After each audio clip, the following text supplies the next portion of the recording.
Magandang araw mga kaibigan. Gusto kong magbigay ng reaksyon sa mga pahayag ni Mr. Larry Gadon laban sa mga Supreme Court Justices. To me, hindi magandang pakinggan itong mga pahayag niyang ito. Right after na lumabas yung balita na ang Supreme Court finds guilty itong si Gadon ng gross misconduct. Nag-press conference kaagad si Mr. Larry Gadon at ito, may mga sinabi niya na hindi magandang pakinggan, to me laban sa mga maestrado sa Korte Suprema. Okay, pakinggan natin ang kanyang pahayag.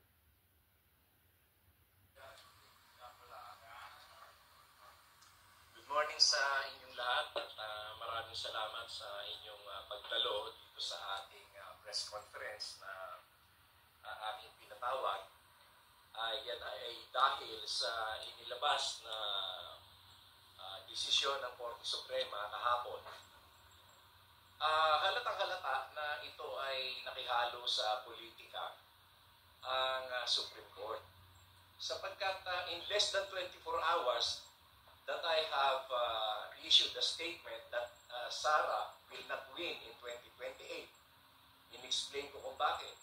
Kasi araw-araw na tinatawag ng mga DDS at supporters at mga DDS vloggers si Presidente Bongbong Marcos na bangag at adik, di siyempre mawawala yung lahat ng boto ng mga Marcos loyalists at mga Ilocano.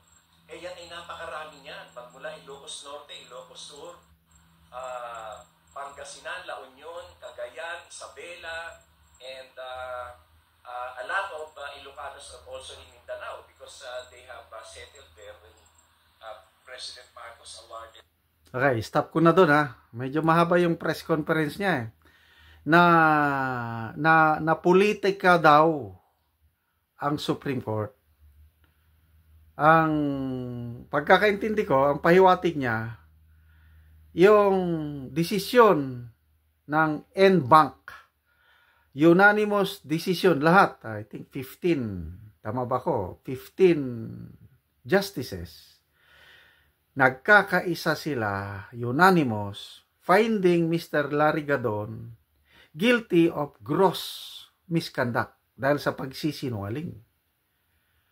Ito daw, bunga ng politika. Dahil connected, yung pronouncement ni Mr. Larry Gadon, wala pa daw 24 hours, nag-pronounce si Mr. Larry Gadon na hindi mananalo si VP Sara by 2028. After that, yun na, nilabas na yung desisyon.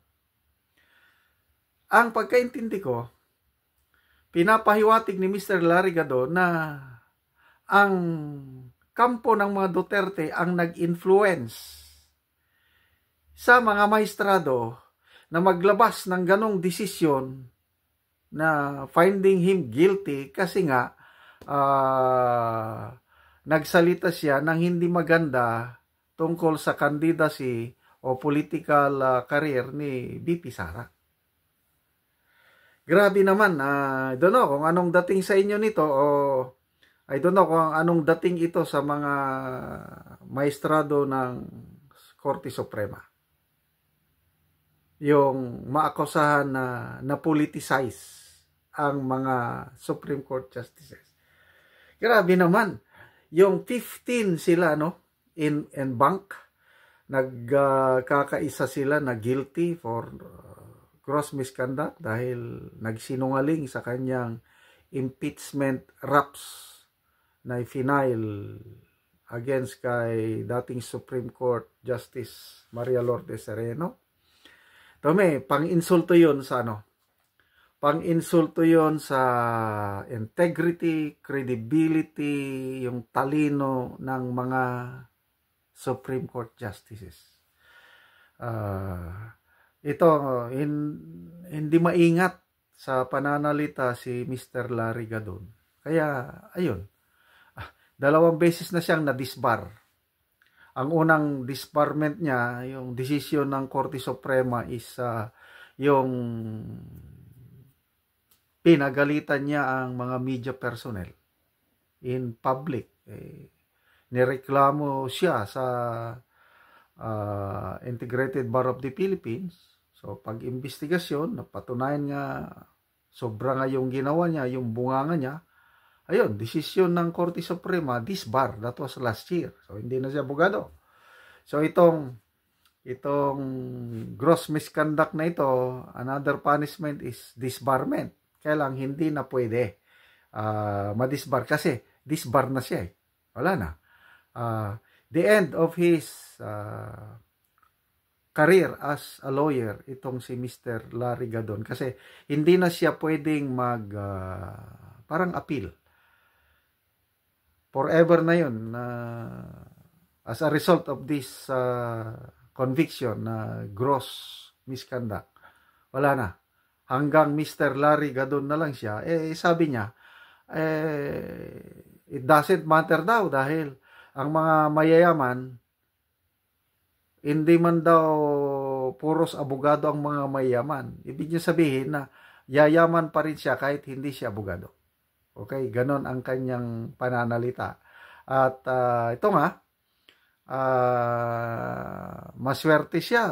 I don't know kung anong tawag sa kanya dahil out of nowhere, bigla siyang inappoint na presidential advisor on poverty alleviation. Sabi, anong qualification o anong experience ni Mr. Larry Gadon on poverty alleviation? Kaya ito, grabing batikos sa presidente at kay Gadon nung inappoint siya, I think that was last year. Dahil wala siya talagang background, basta lang. So, ang reklamo ng karamihan is political patronage o pagbayad sa utang sa politika ang pag-appoint sa kanya. Kaya ngayon, okay siya kahit hindi siya abogado dahil malaki ang kanyang sweldo. Plus, allowances pa niya, bonuses at iba pa, per dimes at iba pa. According to Commission on Audit, yung mga ganyan na presidential advisor, they can earn more than 4 million pesos a year. Lahat na, sweldo, allowances, perks, at iba pa. Di, mayaman. Dahil nasa gobyerno siya. Kailang, forever ba siya na nasa gobyerno? Delikado siya. Kaya,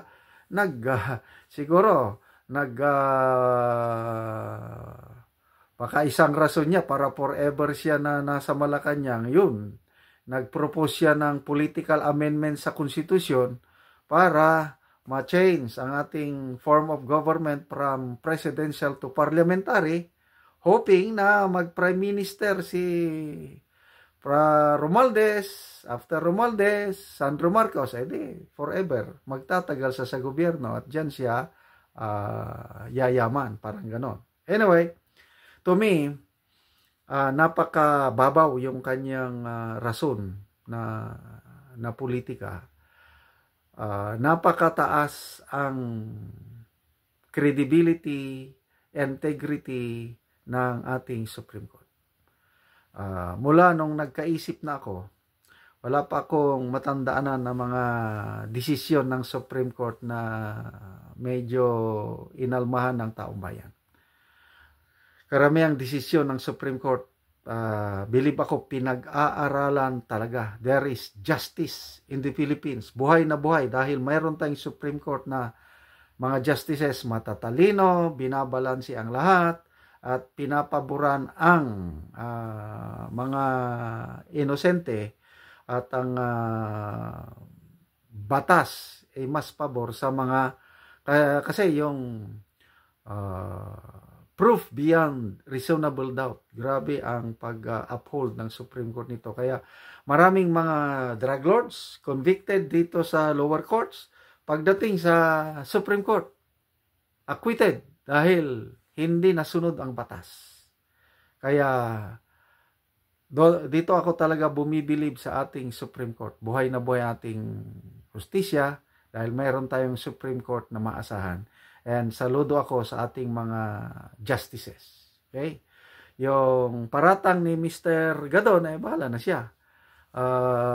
Kung anong ganun ang tingin niya na napolitiko, kaya lang, yon, isang kabubuhan, napakababaw na pag-isip, yung paratangan mo ang mga justices na napolitika nang dahil lang sa prediction niya na hindi mananalo si BP Sara by 2028. Good luck, Mr. Larry Gadon.